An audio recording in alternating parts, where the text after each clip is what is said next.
Welcome into the Sources Say podcast, your go-to Kentucky basketball podcast on the KSR Podcast Network, presented by Club Blue. Club Blue is the official collective partner of the University of Kentucky. I am your host, Jack Pilgrim of Kentucky Sports Radio. Very excited to be joined once again by the one and only Sean Smith.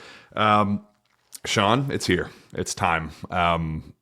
The game that we have had circled on our calendars from the minute John Calipari took the job, from the minute the schedules were announced and we knew that February 1st was the date, it's here. And it feels very weird. I woke up this morning, I'll be totally honest, and it just like the nerves just came crashing over me for the first time. Like, I don't know if it was like, hey, we had one game at a time, one step at a time. Like, hey, we got to focus on Knoxville. We got to focus on Starkville. We got to focus on Champions Class. Like, there was so much building up that you could kind of put it, compartmentalize it a little bit. But now that it's here, Sean, I feel every emotion crashing over me. I don't know how you woke up this morning, Sean, but it was not a great feeling for me. No, that was what I was talking about on our last episode, was the emotions. You can't really say I'm going to feel this way until you get there, right? Like you don't really know how you're going to feel. And even though you woke up that way this morning, you may wake up feeling a completely different way when it's actually here on game day, like more, maybe even more than what you felt this morning. So same thing with Cal, same thing with DJ, same thing with Adu, Z. Like anybody that's had an affiliation with this program and this relationship, you're going to feel a certain way tomorrow. And I don't know if any of us can really say that we know yet, but we are, like you said, that anticipation, that anxiety, that kind of emotion you're starting to feel. It's going to be an interesting environment in the city of Lexington, and Cal should be arriving in town today, right? Mm-hmm. Check your local restaurants and bars, because let me tell you, that staff is going to be hitting it hard in their old watering holes. Sorry, I got to. It's not even a feeling of like I'm nervous that Kentucky is going to win or lose, or like, hey, is this going to be Arkansas's best day of the season? They're looking for desperation. They're looking for a statement win. It has nothing to do with that. It's almost like, going out to an event or something and knowing your ex is going to be there for the first time. Like you haven't interacted with them since an ugly breakup, and you're just kind of like, it's kind of one of those just kind of weird vibes. And we talked to John Neighbors, friend of the program. We're going to have him on tomorrow when we do our kind of live chat with at KS Bar, and just kind of previewing the game. And he was like, it feels like that the Arkansas fans are between, husband and wife that have gotten a divorce, and it's like the step parent, trying to fight over the custody over the kid. Like, in fact, Steven, show that clip real quick, because I thought it really was the disconnect that they have with Cal and the team. They just don't feel like they're a part of it. And so they're going into this game with no pressure, kind of just almost like bystanders, sitting back and like, all right, this is Cal versus Kentucky. This isn't Arkansas versus Kentucky. This is Cal versus Kentucky. And if Arkansas found a way to win, yeah, Razorback fans would celebrate. It'd be awesome. It'd be great. But it'd be more about like Cal, and more about Cal winning, and not about, Arkansas got a big upset. And I do think there's a lot of truth to that, Sean. Like, I think that it has become Cal versus Kentucky, Cal versus BBN, and Hog Nation is just kind of like sitting there like, hey, go sports. We like, hey, our team sucks right now. We're 12-8 on the year, 1-6 in the SEC. This isn't the Hall of Fame product that we were kind of promised, but you guys kind of do your thing. So it is a weird position for them to be in, but it's also kind of a weird position for us as BBN and Kentucky fans to experience this for the first time after, it wasn't an ugly breakup. It was, as pretty as an ugly situation probably could have been, but that doesn't make Saturday night any less awkward, any more tense, the anxiety, like it's just all of the feelings. No, you're right. And this first one was always going to be about Cal and Kentucky. Now, if they meet again in the SEC tournament, and then next year, it's going to lose a little bit of it each time that they play. But this one was always going to be about the return. That's why it's slotted at 9 p.m. on ESPN in a day loaded full of other matchups. Now, I do think that ESPN dropped the ball and going to Carolina Duke. Like, they can do that at the end of the year and do that. But this one in game day, this is the biggest story in college basketball this season. Is John Calipari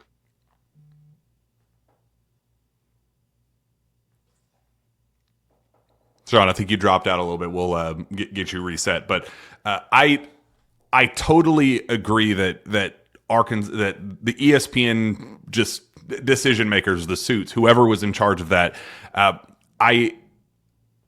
I see where they're coming from in terms of the ratings. I see where they're coming from when, they look at the past product of Duke and Carolina and go, well, it's worked year after year after year. Why would we, if it ain't broke, don't fix it. We know that this is our baby. This is our product. This is a once in a lifetime situation. We will never be able to recreate something like this. Like, the Rick Pitino return in 2001 was the closest you'll probably get, because how often does a guy go from, the blue blood, the, most passionate fan base in college basketball to the arch rival? But that was a little bit of a different circumstance because it was a one-off. He had gone to the Boston Celtics. He had returned to Louisville. He left Kentucky on such a high note that they were the highest of highs, built an absolute juggernaut in Lexington that, everybody and their mother just thought Rick Pitino was like the hero that saved the program from the the dumpster that it was before he got there. And it was like hey, you are our hero, and now you have turned your back on us as a traitor and gone to our absolute most venomous rival, 60 miles down the road. How could you? This feeling is just so different, where it's like, we don't hate John Calipari. We just hated the on-court product and how things would close and the lack of postseason experience and how it did turn into hey, I just don't think that this is a fit anymore. I just don't think that this is working for us anymore. And there is more love directed toward John Calipari than hate, especially it took several decades to get to the point where we are right now with Rick Pitino as this he's back in good graces with BBN, but that was decades of hatred that was totally his doing. The shelf life in the shelf life of the bitterness toward John Calipari, if there's probably still some, because he's still the head coach at Arkansas, but the season's not going well. Have they, if Arkansas right now were going out and winning every single game by 30, 40 and steamrolling through the SEC, I think there would be a sense of bitterness and some, a sense of man, it's not how are you winning in ways there that you weren't now? But because they're low, because it's not going the way they thought, there is just kind of a sense of hey, we do kind of feel bad for him that the situation isn't what it is. And I do think that the return on that, when the time does come for his jersey to get hung in the rafters, I think you could, the year after he retires from wherever he's retiring from, I think you could bring him back, hang his jersey in the rafters, and it will be the most overwhelming standing ovation in the history of standing ovations. There will be no wait period the way that Rick Pitino did. So I think that is where ESPN dropped the ball. I think that's where they just kind of forgot that this is a once in a lifetime kind of deal, that you just don't get the kind of, the turmoil, the reaction, the bitterness, and man, I wish this could have gone better, and now he's in the wrong color. It's a weird situation that is clearly translating to clicks. It's clearly translating to interest and fanfare, and it's taken over. I mean, every national media talking head, every single columnist for ESPN, USA Today, The Athletic, they're all putting out these Calipari, Mark Pope, Kentucky, Arkansas stories today. Sean, I haven't heard a word about Duke, North Carolina in the lead up to that. Just total missed opportunity on their part, and I think it's going to be one that they end up regretting. Yeah, I think so too. This one, and the fact that game against North Carolina and Duke, it's usually the primetime game, right? It's usually the kind of the end of the night, but Kentucky and Arkansas get the last moment on ESPN. So I am surprised that game day is not here for this, just because of so many storylines that can come out of it, with not just players that played at Kentucky that are now at Arkansas, and a coach that's won a national championship, multiple Final Fours, and one of the best ever in the program's history. But you also had recruits that were committed to one school that are now playing at Arkansas. There's so many crosses and connections in this matchup that it's just, to me, it's going to be must-see TV in college basketball. I'm really interested to see what the ratings look like. When you compare Duke and UNC, and we know what that game always does numbers when it has what it does numbers wise, I'm willing to bet this is going to shatter anything that college basketball has put out in recent years. Is all eyes, if you're an SEC fan, if you're a Duke fan, if you're a Carolina fan, I'm telling you, all eyes will be on this one. And John Calipari walking through a different entrance in Rupp Arena, facing his former team. And I mean, just when you go back to a year ago and you had a sit-down interview between John Calipari and Mitch Barnhart, where it was like, I'm coming back, we're going to get this right, and then the whole thing just gets flipped on its top like a couple of weeks later. It's like, how in the world did we get here? And now that we've been getting to this the whole time, right? Like, even though when he left last April, it was all getting to this moment. This is where the Band-Aid finally gets ripped off, and you're like, all right, this is the new era of Kentucky basketball. This is John Calipari in his current state. Here's where we are, and this is where you actually flip the page finally to this, because until he retires, this is going to be a comparison of programs, but no more than what it is. It can't be more than what it is right now. This is the strongest the comparison will ever be because of the familiar faces that are on that team. Yeah, it's like a Twilight Zone kind of deal. Like, you look at their roster and see that starting lineup was very likely to be what Kentucky's was going to be. You know, absent Boogie Flan's injury, obviously that's been, you know, devastating for them and will continue to be devastating for them. I mean, he was rolling as one of the best freshmen in college basketball this season. So losing him, but factor in what the roster was on opening day and what it was for the bulk of the season, that there's a very real scenario that every single starter that Arkansas had was going to be what Kentucky's starting lineup was. So there is kind of a sense of like what could have been. We could have been living this reality. And you talk to Arkansas fans and just kind of like, hey, we're in a really weird spot here because, you know, the struggles that we were dealing with leading up to this season and like the vitriol and you know, hearing John Calipari at the podium after that Oakland loss, where we already kind of felt like we pushed all of our chips in on that season. It was okay. Hey, the college basketball world is getting older. It's portal heavy, but Cal is making the decision, holding his ground and saying, hey, I'm gonna zig while the rest of college basketball is zagging. I am going to have the youngest team in college basketball, and to see what happens. And the year ends the way it does. You get the Texas A&M loss. You get the Oakland loss, and he sits. The first thing he says, he sits down at the podium and says, "Guys, I really like the guys that we have coming in next year." And we're like, no more. We can't keep doing this. Like, we can't just keep repeating the same cycle over and over again. So hearing, you know, the words come out of their mouths for a change. And, you know, I was sitting at a KS bar yesterday listening to John Neighbors and his show on Inside Arkansas, and they were just saying all of the same things and talking points that we had a year ago. All the way down to, why is it that the assistant coach comes out for every single press conference? Why is it that John Calipari, for the very first time, decides to come out and talk to the media now? Bazooka holes, like even down, like just playing the hits. And it just really is weird sitting here in this chair and watching what our other reality was going to look like with somebody else dealing with the kind of the aftermath of it. And it's, that puts us in a really unique spot going into Saturday. You know, you're right, because that was the moment. Was we had what you're seeing right now happen at Arkansas is the exact feeling that we thought we were going to be seeing at Kentucky. We could see the struggles coming before. I don't know if anyone in those offices could see the struggles coming. And you've taken a few different faces, like obviously, you know, Jonell Davis and They do. Like there's faces there that probably wouldn't have been in Lexington, and you'd have had maybe one or two more that would have kind of made up the rosters, Jack. But we could see the struggles coming that Fayetteville is experiencing right now.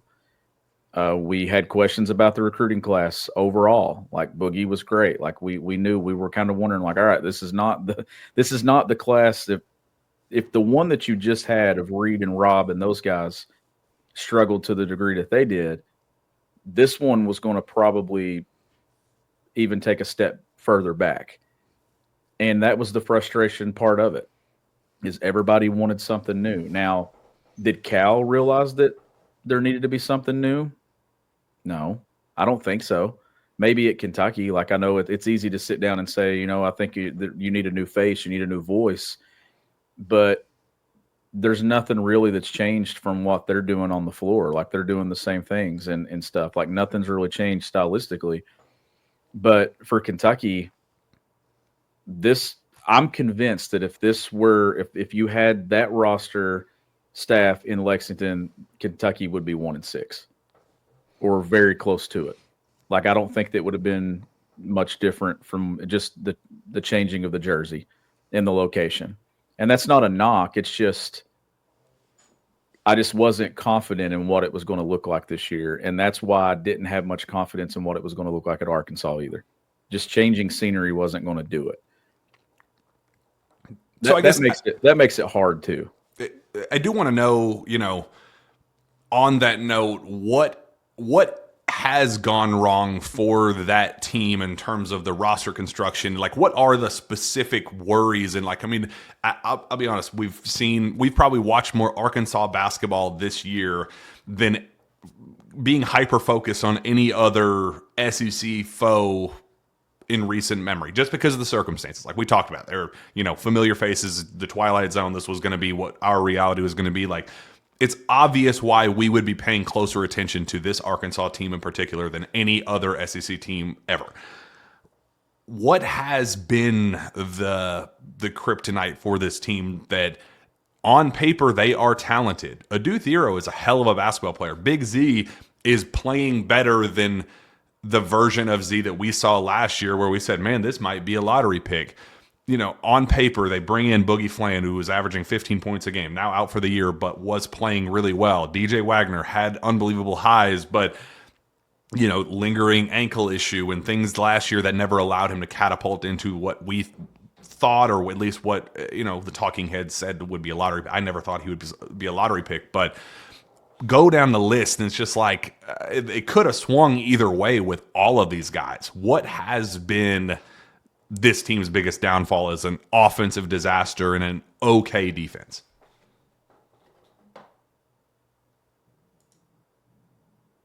Figures. Go figure now. The signal is going to go out for Sean. But I do want to, I'll have him dig into that when we get him reset again. But I do want to, again, I think the conversation has just been beat to death, beat like a dead horse with the boo versus cheer debate. And I don't think it's something that we need to obsess over for us personally.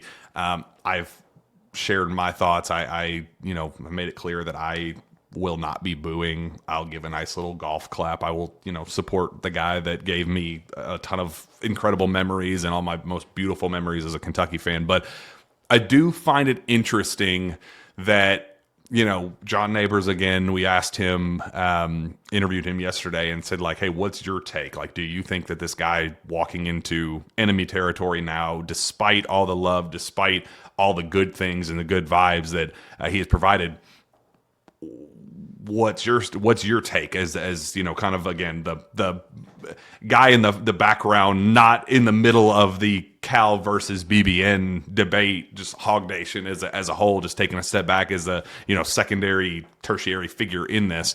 And his take was pretty interesting. I want to play that clip real quick. Get booed when he walks into the arena?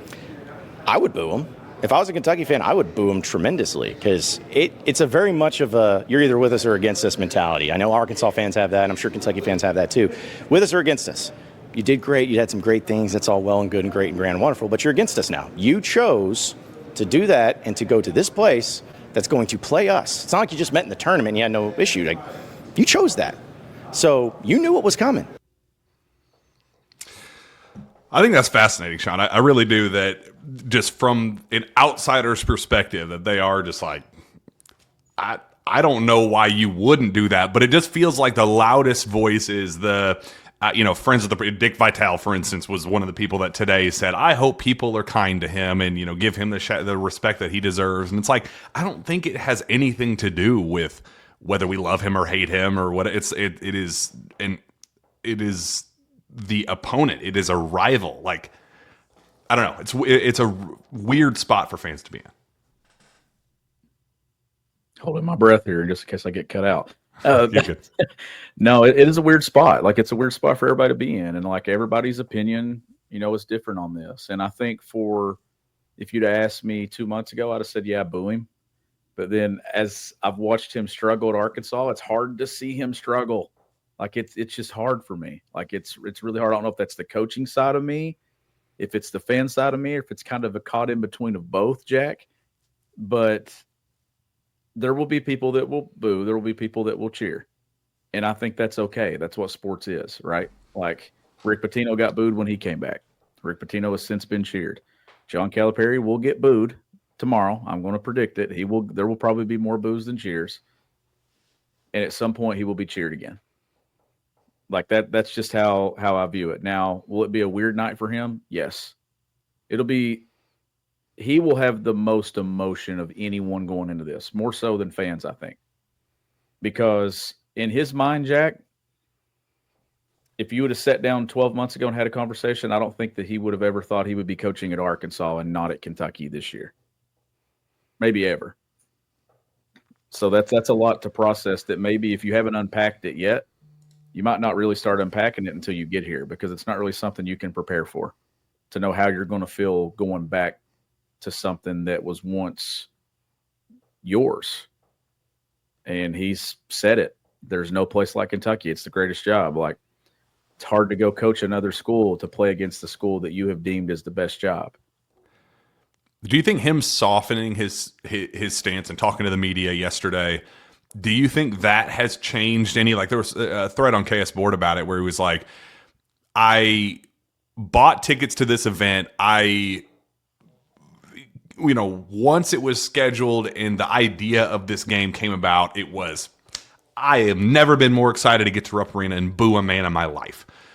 And they said that stance has since shifted, and it was listening to Cal yesterday and just kind of like hearing, like, there is kind of a sense of regret, or like, man, I wish it could have been, ended a different way, and just kind of like feeling sorry for not him, but the situation, and saying like, hey, the good memories, had he been talking trash leading up to this and like, oh, they let me have it on my way out, I'm going to make sure that I, step up to the plate whenever my chance, it now is my chance to, give the payback. Had there been kind of the animosity on his side, I think it would have led to a nice sparring match between the two. But I think because of, the softness of Cal's approach with it has led to, I think, a softening on BBN's part.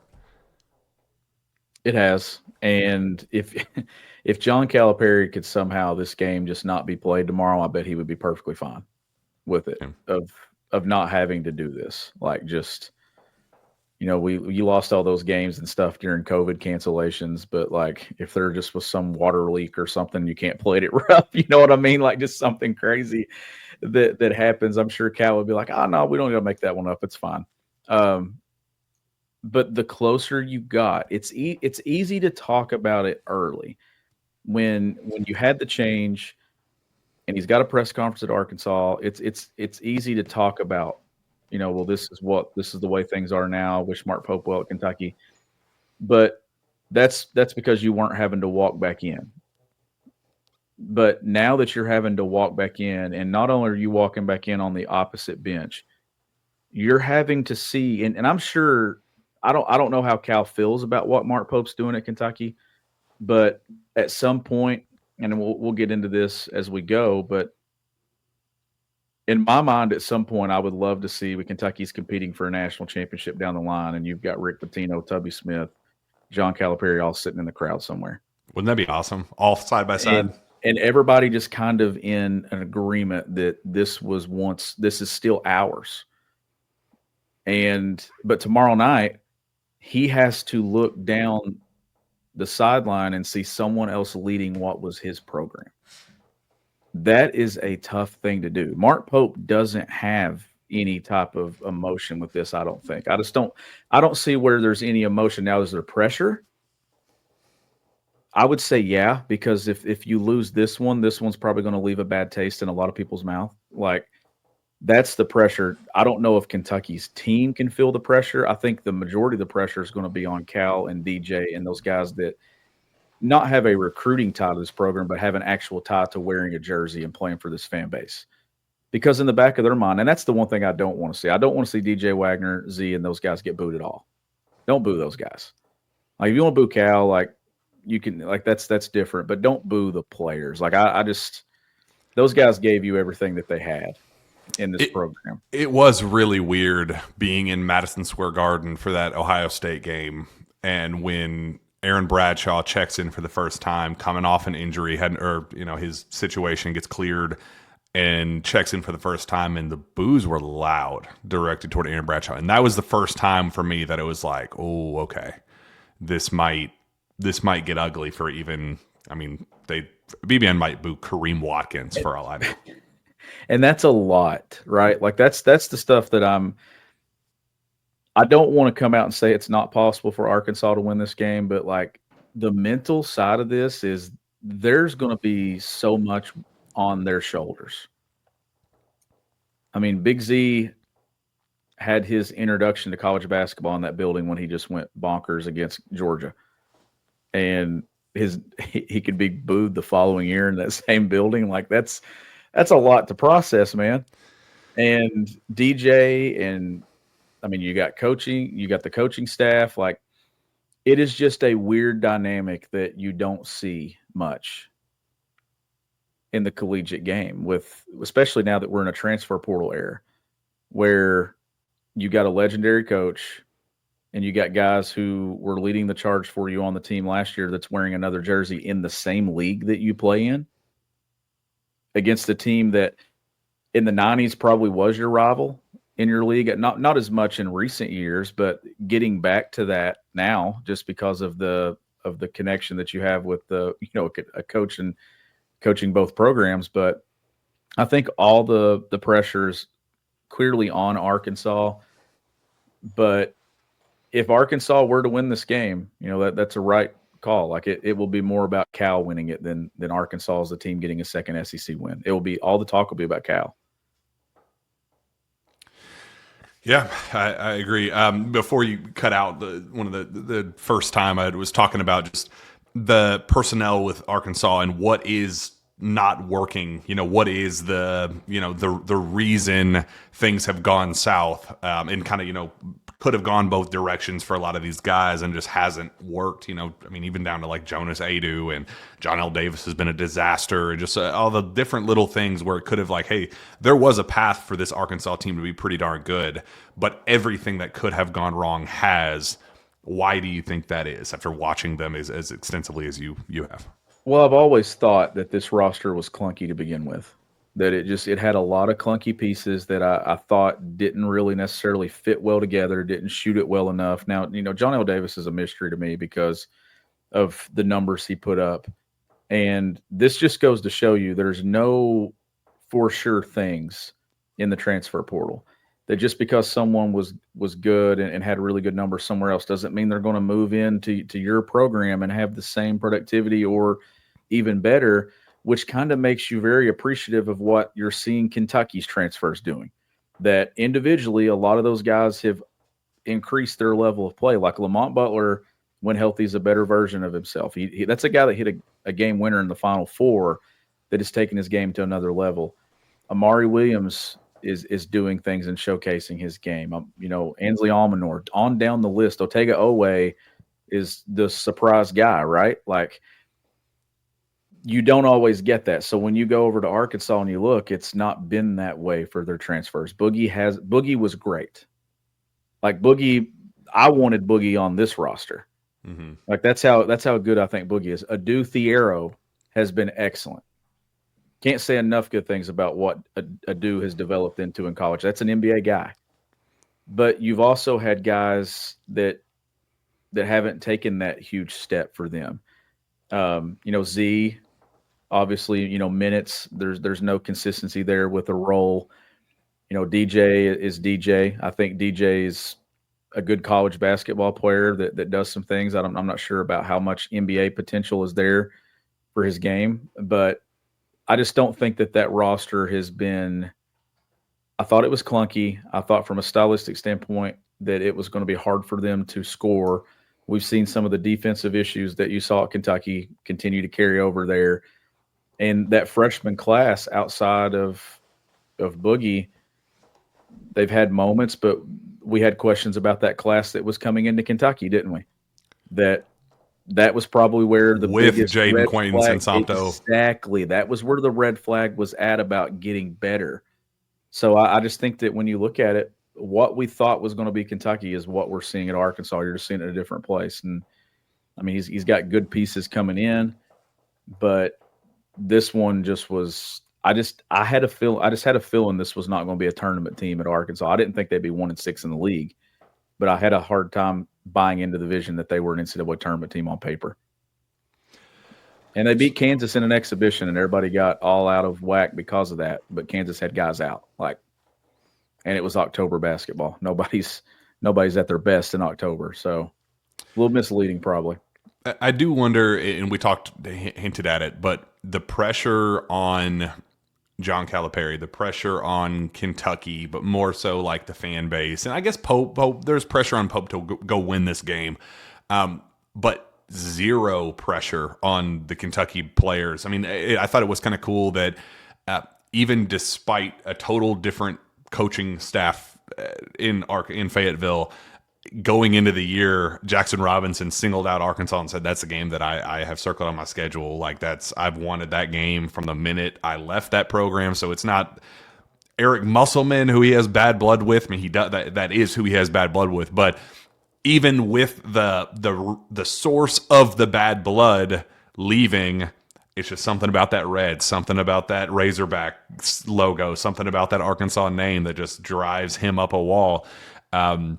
So there's no pressure on Jackson to perform well in that one, but there is something chipping away at him saying this is my game. This is the one that I want to live up to the hype.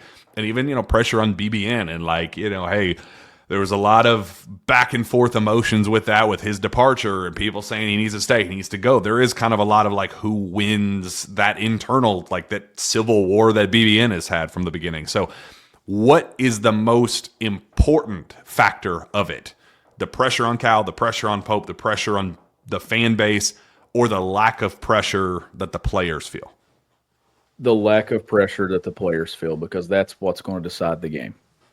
And Kentucky is going to get a high energy environment, but for these players, it's going to be a high energy environment for free. What is their tie to this? What does Andrew Carr and all these other pieces in this program have that's tied? Now, Jackson, obviously, that's another storyline that just kind of gets lost in the 15 top storylines that make this game such a unique thing. But yeah. This is a high-level environment for free. And you're going to walk into a building that I think is going to have more juice than it's seen. You may text me tomorrow night and say, I've never seen this building this way. I'm expecting it. Yeah. And you really, we can't even describe that, right? Because me and you have seen that building go crazy a number of times, that it's just one of those things that you got to be there to feel the energy. And you and I are going to get to feel it tomorrow throughout the day as we do shows and things to kind of get a kind of temperature of what it's going to be like. But I think the biggest factor, Jack, is there's no pressure on anyone in a Kentucky jersey. There's a ton of pressure on a coach on the other sideline. There's a ton of pressure on guys in jerseys on the other side, that this game is a regular season game that just holds weight to it for those guys that doesn't get matched at any other night. Arkansas can play a winner go home game in the SEC tournament, and there'll be more pressure on them tomorrow night than what will be if they miss or make the NCAA tournament in a couple of months or in a few weeks. That's incredible to me. That's how much pressure is on one side of this. That's why I think that part of me thinks that this thing could get so lopsided that this could end up. I actually have visions of this thing getting 20 plus. Okay, I feel you. But is there anything in you that says it could really go any direction where Adou Thiero, the pressure that's on his shoulder and the emotion that comes out, does that lead to the best version of Adou Thiero? Does that lead to the best version of DJ Wagner? Does that lead to the best version of Big Z and Billy Richmond and Carter Knox and the coaching staff, whatever that looks like, throwing their own wrenches and curveballs and things into the mix? I'm taking Kentucky staff 10 times out of town. But does the best version of this Arkansas team, knowing the emotion, swing it more so than what the record, like, is this a game you do throw the record out and just the pure I don't know. It just it does feel like it could. It's not likely, but there is a path for it to veer the other way too. Here's where I think that it doesn't veer Arkansas's way. You got too many personal battles in this, where DJ has his personal of what this is to him. Z's got it. Adou's got it. Cal's got it. Billy Richmond, don't matter. Carter Knox. Ray Surratt. Ray, yeah, I love Ray. That's a weird knot for Ray too. And it's a weird knot for a lot of people. But I just feel like there's so much of a personal battle that if you have that many individual angles with this, it's easy to kind of get consumed in the moment and you don't stick together. Because you also got guys playing in this that have no tie whatsoever to this. That's probably coming in and never really going to truly understand, like, does John L. Davis really understand what this is tomorrow night in this game of, Kentucky, Arkansas? Like, until you've gone through until you've earned those feelings, you don't really know how you don't really know how those guys feel.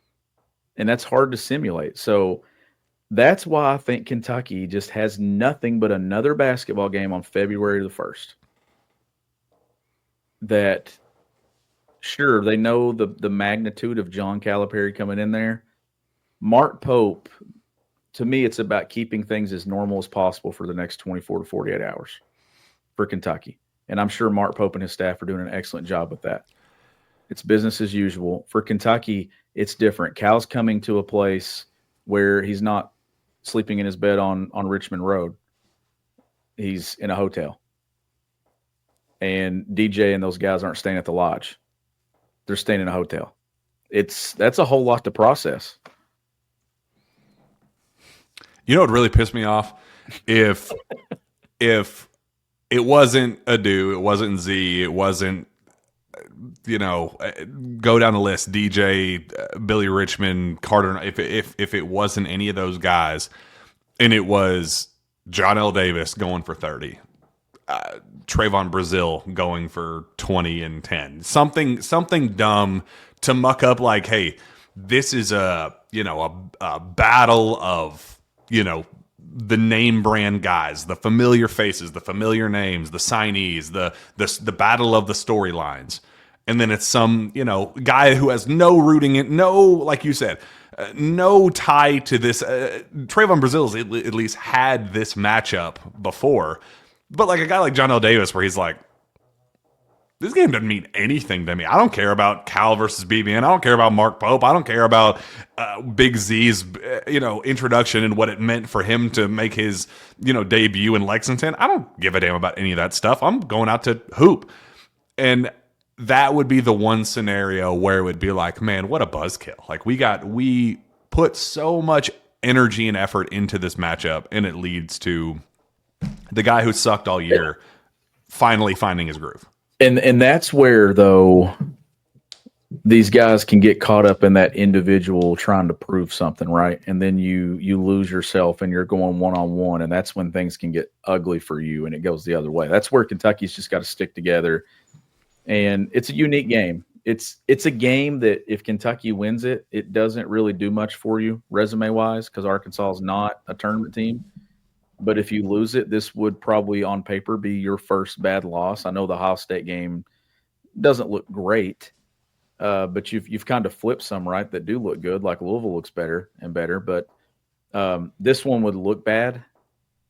But this is just such an interesting dynamic, Jack, that I don't think we've ever really truly experienced anything like we're about to see tomorrow night. And for you, it's going to be you're there in the building. I'm unfortunately won't be in the building tomorrow night, but the buzz in the city, it's the buzz of an exciting game, but I think it's an emotional game that if we're all trying kind of being honest to, probably dread it just a little bit to some degree.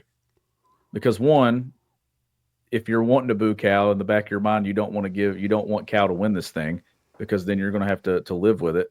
But at the end of the day, I think we all will feel some type of emotion. And even though those emotions are different, they're still tied to the same thing. And it was 15 years of John Calipari in Lexington and a national championship, 4 Final Fours, a lot of really good players. But the chapter is turning the page.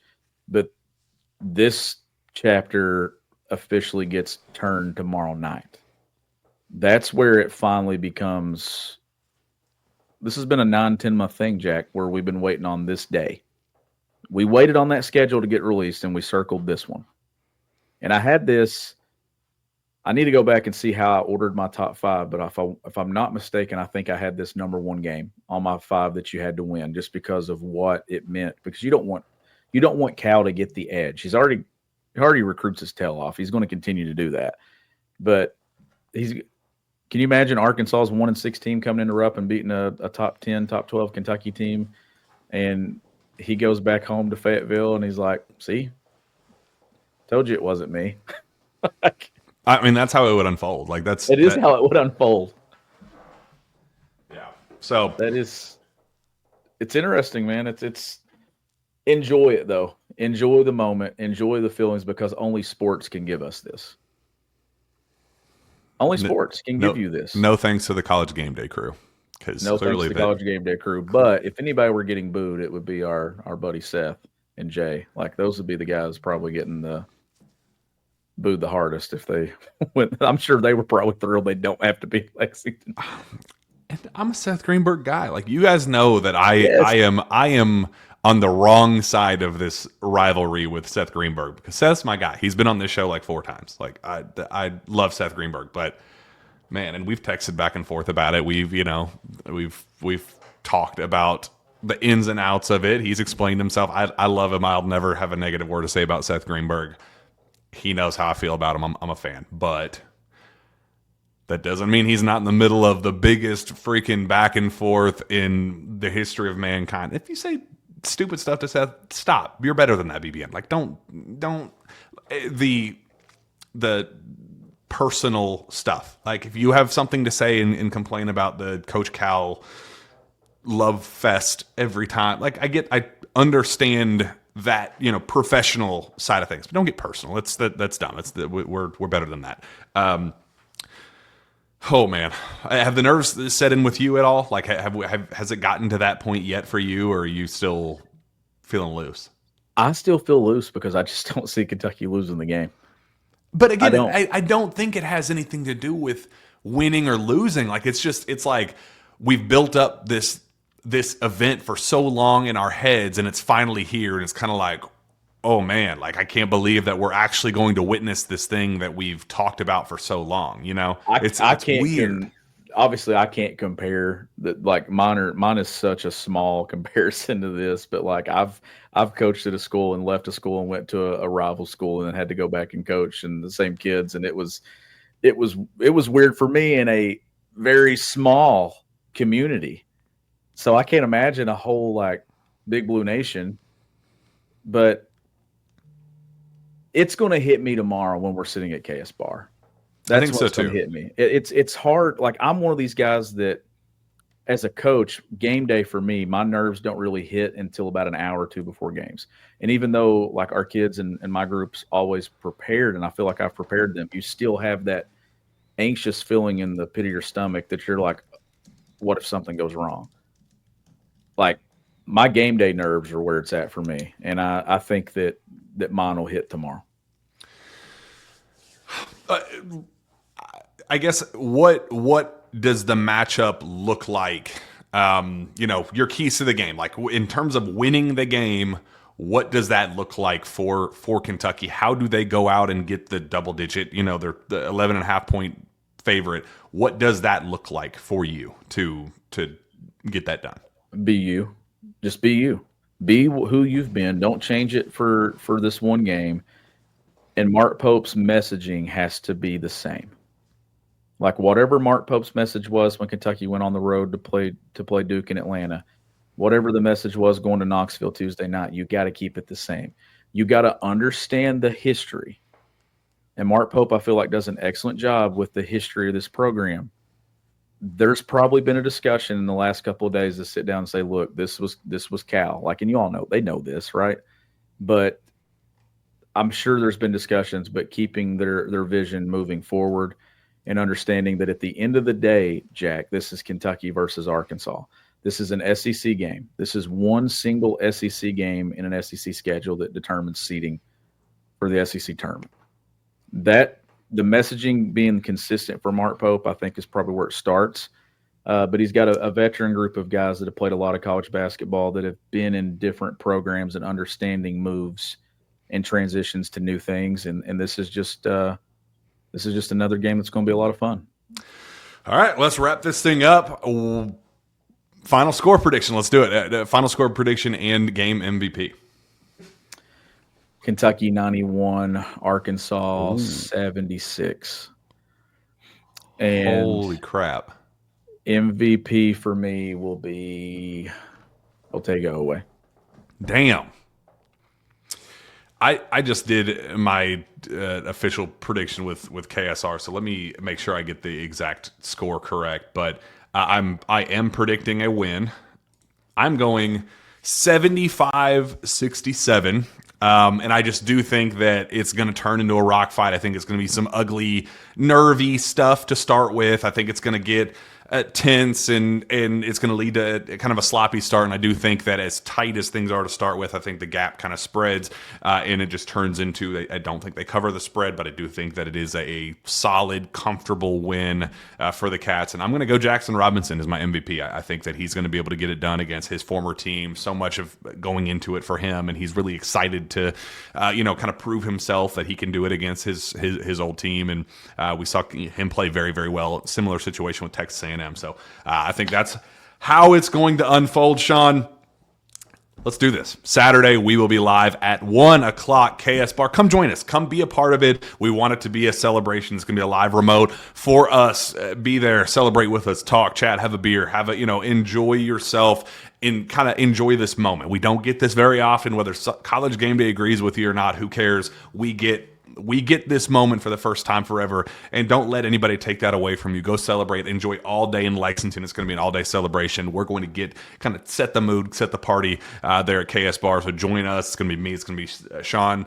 Steven's going to be there. Zach Gagan's going to be there. John Neighbors is going to be there. And if you want to be on screen, we'll come talk to you and share your thoughts if you have something to get off your chest about just this matchup, Coach Cal, all that fun stuff. It's going to be fun. We're excited to be a part of it, and we will see you at KS Bar. Go Cats.